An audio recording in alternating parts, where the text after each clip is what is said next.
మత్తయి సువార్త 10th page.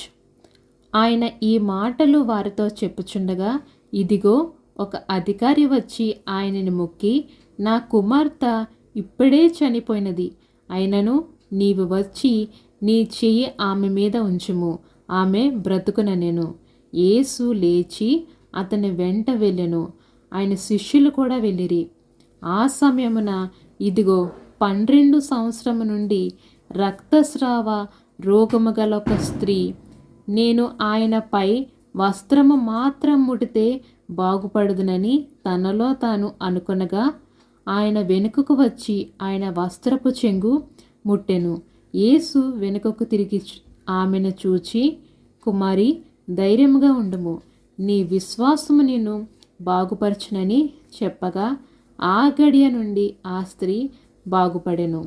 అంతలో యేసు ఆ అధికారి ఇంటికి వచ్చి, పిల్లల గ్రోవులు వాయించు వారిని గొల్లు చేయుచుండ జనసమూహము చూచి, స్థలమిడి ఈ చిన్నది నిద్రించున్నదే గాని చనిపోలేదని వారితో చెప్పగా, వారు ఆయనను అపహసించిరి.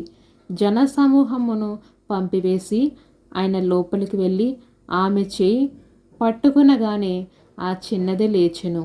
ఈ సమాచారము ఆ దేశమంతటా వ్యాపించెను. ఆమెన్.